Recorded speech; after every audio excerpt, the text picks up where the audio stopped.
यहाँ मुंबई में 3-4 दिन से कंटिन्यूस रिमझिम बारिश होने की वजह से यहाँ पे जो टेम्परेचर है यार वो तो ठंडी के मौसम से भी ज़्यादा प्लेजेंट और कोजी हो गया, जिसकी वजह से सुबह सुबह तो उठने को बिल्कुल भी नहीं होता है। और आज इस तरह का सनी डे देखने के बाद यहाँ का जो क्लाइमेट है वो एकदम ब्राइट एंड चार्मिंग हो गया। एनीवेज मुझे ट्रैवल करना है पुणे के लिए, वही अपने कॉलेज जाना है अपने प्रोजेक्ट के काम से, नथिंग मच। जाना है बस अपने गाइड को मिलना है और प्रोजेक्ट का जो भी अपडेट है वो सब शेयर करके आना है। बट मैं इसके लिए एक्साइटेड हूँ क्योंकि एक तो पहली बात वीकेंड पे एक अच्छी खासी राइड हो जाएगी। सेकेंडली दृष्टि के साथ ये मेरी दूसरी लंबी राइड होगी। लाइक मेरा कॉलेज यहाँ से 195 किलोमीटर है, तो अप डाउन अराउंड 400 किलोमीटर्स हो ही जाते हैं। तो एक अच्छी खासी वीकेंड राइड भी हो जाएगी। और उसके बाद सैटरडे को राइड करके आने के बाद संडे को इस तरह से घर पे जब रेस्ट मिलता है तो वो जो एक्सपीरियंस होता है वो भी आउट ऑफ द बॉक्स होता है। So this time I am carrying my clothes, क्योंकि अभी जैसे बारिश स्टार्ट हो गई है तो सारे कपड़े भीग जाएंगे, तो वहाँ पे इस तरह से जाना ठीक नहीं रहेगा। और मैंने अपना पूरा राइडिंग गियर पूरा गेयर अप कर लिया है। वैसे मैंने आप लोगों को बताया नहीं कि इस बार मैं सोलो हूँ, कोई भी नहीं है साथ में, तो इसके लिए सेफ्टी कम्स फर्स्ट। तो यहाँ पे मैंने अपना जो ट्रिप मीटर है उसको भी 0 कर दिया है। निकलते हैं यहाँ से, निकलते ऑलमोस्ट 6:30 हो गया, 6:30 से ज़्यादा ही हो गया। और अभी गूगल मैप के हिसाब से तो 4.5 घंटे लगेंगे।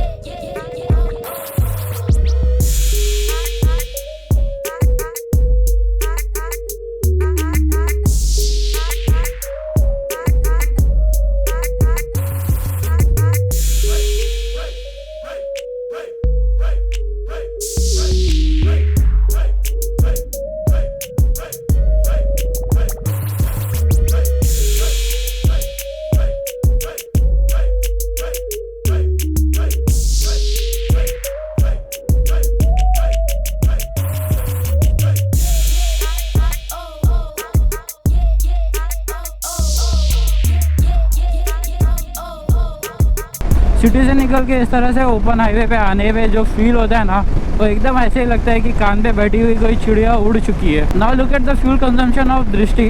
She is giving me the fuel economy of something around 34.4 kilometre per litre. Now that is the maximum fuel economy I can get from my Bullet. She is really easy on my pocket. और यहाँ पे petrol pump पे थोड़ा सा washroom का break लेते हैं।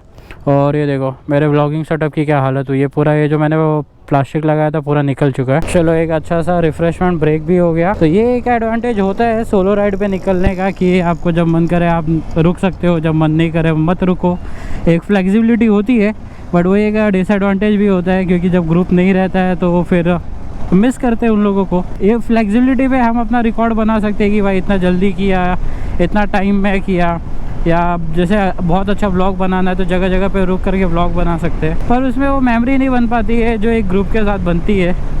Anyways मैंने अभी अपना जो लाइव लोकेशन था भाई लोगों के साथ शेयर कर दिया है। वैसे जा तो रहा हूँ कॉलेज, उन लोगों को भी सब पता ही है, बट फिर भी मैं एक सेफ्टी के लिए शेयर कर देता हूँ। और ये चीज़ मैं आप लोगों को भी रिकमेंड करूँगा, बॉयज़ एंड गर्ल्स, कि अगर आप लोग कहीं पे भी ऐसे जा रहे हो तो बेटर है कि अपना लाइव लोकेशन शेयर कर दो। जिसके साथ भी आप कंफर्टेबल फील करो उसके साथ अपना ये जो ट्रैकिंग होती है उसको शेयर कर दो, तो सेफ्टी हमेशा बनी रहती है। और हाँ, मैंने अपना राइडिंग ग्लव्स निकाल दिया है क्योंकि अभी बारिश आ रही थी, वो भी भीग जाता था, लेदर का था, तो उसमें क्या है वो थोड़ा अनकंफर्टेबल हो जाता है। बहुत अच्छा हुआ कि मैं अपना जो भी राइडिंग गियर है उसको पूरी तरह से गियर अप करके आया, कि उसके कुछ एडवांटेज हो जाते हैं। ऑब्वियसली इस तरह से रोड और वेदर के अगेंस्ट तो सेफ्टी मिलती है। लाइक अभी जैसे बारिश हो रही है उसके अगेंस्ट भी सेफ्टी रहती है।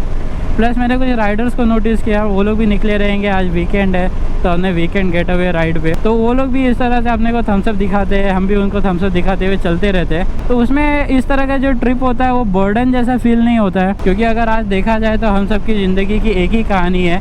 जिस तरह का लाइफस्टाइल हम जी रहे हैं उसमें हमारी लाइफ का या हमारे दिन का 80% टाइम हमारा प्रॉफिट मेकिंग मशीन बनने में या फिर दिन भर के हसल बसल में निकल जाता है, जिसमें बहुत कम टाइम मिलता है कि अपने पैशन को फॉलो करके हम अपनी ज़िंदगी जी पाए। तो इस तरह की जो भी अपॉर्चुनिटी मिलती है जहाँ पे हम अपने पैशन को फॉलो कर सकते हैं और अपनी लाइफ को एक अच्छे तरीके से जी सकते हैं, तो उस अपॉर्चुनिटी का पूरा फ़ायदा उठाना चाहिए। क्योंकि एट द एंड एक ही चीज़ मैटर करती है कि हम अपने लाइफ में कितना खुश है। तो जो भी अपॉर्चुनिटी मिले, छोटा सा भी विंडो मिले, हंसते रहने का, मस्त से इस तरह से निकल जाने का। क्लाउड्स के 3D शेप को देख करके और उनके फॉर्मेशन को देख करके प्रॉपरली पता चलता है कि सितंबर का मंथ चल रहा है। वहाँ माउंटेन्स पे देखो कैसा क्लाउड्स इवेपोरेट होकर के ऊपर जा रहे हैं। वहाँ पे भी अभी एक्शन कैमरे में तो उतना नहीं समझता है, बट आंखों से बराबर दिखता है। वीडियो गेम्स खेलने वाले बच्चों को पता रहेगा इस तरह से पहाड़ पे जब सिग्नल टावर दिखते हैं तो क्या करना होता है।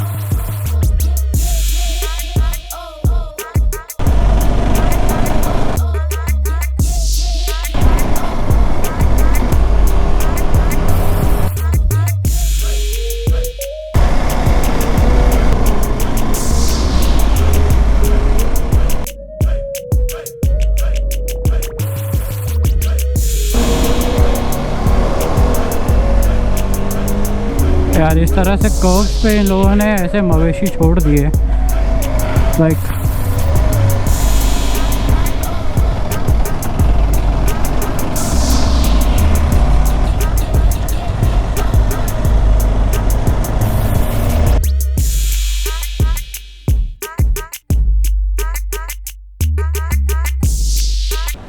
ये जो दो बंदे जा रहे हैं ये भी अपने मुंबई के ही हैं।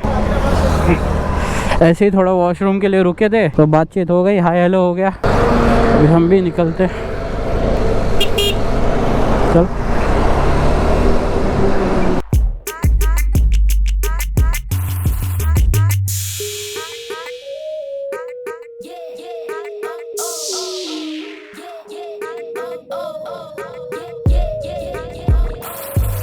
ऐसे क्लाइमेट कंडीशन में सबसे पहले मड स्प्रे आता है, फिर वाटर स्प्रे आता है और इस तरीके से पूरे वाइज़र की कंटिन्यूस क्लीनिंग चालू रहती है। पुणे में ट्रांसपोर्टेशन के लिए इतना अच्छा इंफ्रास्ट्रक्चर इन लोगों ने डिज़ाइन किया है। सोचो यहाँ पे कितनी ज़्यादा क्राउड होगी, क्योंकि यहाँ पे अभी 30 किलोमीटर के लिए मोर देन 1 आवर दिखा रहा है, वो भी रेड। वैसे पुणे पहले फेमस था सबसे ज़्यादा 2 व्हीलर पॉपुलेशन के लिए, और उतना ही यहाँ पे लोग हेलमेट नहीं पहनते। कन्फ्यूजिंग पोर्शन है रोड का, वो स्टार्ट होता है इस तरीके से, एक ये लेन और एक ये लेन। अब ये लेन जो है ये जनरल 4 व्हीलर 2 व्हीलर और ऐसे कैरियज के लिए है, और वो जो लेन आप लोग देख रहे हो स्पेशली बस के लिए है। तो पब्लिक उसके अंदर घुस जाती है, तो इसकी वजह से यहाँ पे ट्रैफिक में चलने में भी थोड़ा कन्फ्यूजन होने लगता है कि आधी पब्लिक वहाँ पे घुसती है फटाफट निकलने के चक्कर में, जबकि वो बस के लिए। एक रॉन्ग फ्लाईओवर चढ़ जाओ, फिर गूगल माता आपको पूरा गली गली घुमा घुमा के परेशान कर देगी। तो आगे इधर पे अभी कॉलेज में, इधर ही बाजू में कॉलेज है। अभी पहले चेंज कर लेता हूँ ये सब जो तामझाम गेयरिंग वगैरह है, इसको निकाल करके टॉप बॉक्स में डाल देते, और जो कैरी किया था क्लॉथ्स उसको चेंज कर लेते। इस तरीके से अगर कॉलेज में चला गया तो कॉलेज से बैन ही कर देंगे लोग। ओ माय गॉड यार, राइडिंग गियर निकालने का कितना हल्का लग रहा है, लाइक मैंने 10 से 15 किलो वजन कम कर दिया हो। 2 hours later. तो आज जितने काम के लिए आए थे वो तो हो गया। अभी बहुत भूख लगी है, कुछ समझ में नहीं आ रहा है। अब यहाँ पे रुको, मैकडी पे थोड़ा लंच कर लेते हैं, लंच करके फिर मिलता हूँ।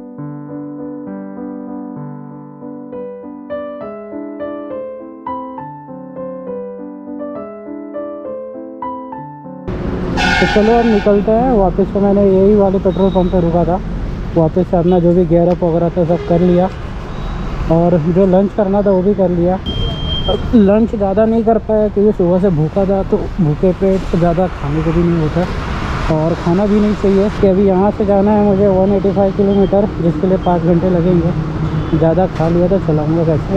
ये देहू रोड का जंक्शन, अभी भाई लोगों के साथ या आशु के साथ रहता था तो यहाँ पर आकर के चाय पीता था। वो जो कैफ़े सेंट्रल लिखा है, चाय अच्छी रहती है वहाँ पे, बट अभी कोई है नहीं और गर्मी भी है तो मन नहीं कर रहा चाय पीने का। थोड़ी देर में घर पे पहुँच जाएंगे तो मस्त अपने हाथ की अच्छी अच्छी चाय पिएंगे।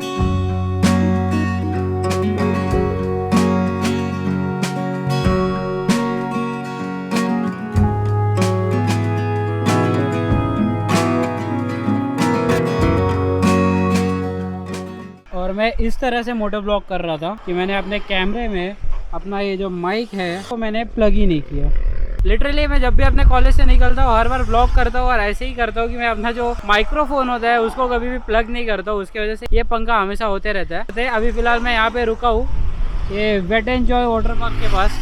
थोड़ा सा स्ट्रेच करने के लिए ब्रेक लिया है क्योंकि बहुत जब से निकला हुआ मैं कंटिन्यू चला रहा था, तो बोला थोड़ा ब्रेक ले लेते हैं, बॉडी स्ट्रेच कर लेते हैं। अभी हो रहा है 3:26। आने के बाद यहाँ पे अच्छा कॉपअप मिला है। तो कॉलेज से निकलने के बाद पुणे में मैंने ज़्यादा व्लॉग नहीं किया था, बस एक इम्पॉर्टेंट चीज़ बताया था। मेरे कॉलेज से लेकर के देहू रोड का जो जंक्शन होता है वो पूरा हम लोग पुणे सिटी के अंदर ही चलाते, तो वहाँ पे बहुत ध्यान से चलाना पड़ता है क्योंकि वहाँ के जो भी ड्राइवर्स या राइडर्स है, इवन पब्लिक ट्रांसपोर्ट वाले, they drive like they don't care about other peoples around and they drive in their mood only. Anyways जो भी होता है, ऐसे लोग 50 मिलते हैं, ये लोग डिस्ट्रैक्शन होते हैं, इनको दिमाग में नहीं रखने का, या तो इनसे पीछे होकर इनसे दूर हो जाने का, या तो पॉसिबल हो तो आगे निकल के दूर हो जाने का, बस इनको इग्नोर करने का। क्योंकि जितना ज़्यादा हम लोग अपना मन शांत रहेंगे उतना ज़्यादा हम लोग खुद सेफ रहेंगे। उनको तो कुछ फ़र्क नहीं पड़ता है। मैं अभी तक मैंने चाय पीने के लिए ब्रेक भी नहीं लिया है, क्योंकि जब मैं अकेले चलाता हूँ तो मैं ट्राई करता हूँ कि एक ही बार में मैं जितना हो सके उतना कवर अप कर लूँ और जितना नेसेसरी रहे उतना ही ब्रेक लूँ। ये फ्रिक्वेंट ब्रेकिंग करने के बाद ना वो फिर वो जो एक्साइटमेंट रहती है राइड की वो निकल जाती है। इसके लिए मैं ज़्यादा ब्रेक वगैरह नहीं लेता हूँ। So finally reached at home safe and sound eight 6 PM in the evening. Solo ride था, बहुत इन्जॉय किया, बस भाई लोगों को मिस कर रहा था, वो लोग रहते थे और भी ज़्यादा मज़ा आता था और अलग अलग मेमोरीज भी बनती है। और ये जो हालत है ये एकदम बस अभी हेलमेट निकाला सीधा ब्लॉग स्टार्ट कर दिया, तो ये देख लो यही हालत हुई है। तो बस इसके साथ इस ब्लॉग को यहीं पे एंड करते हैं। ब्लॉग अच्छा लगा रहेगा तो ब्लॉग को लाइक कर लेना, चैनल पे नए रहोगे तो सब्सक्राइब कर लेना। मिलते हैं अगले ब्लॉग में जल्दी।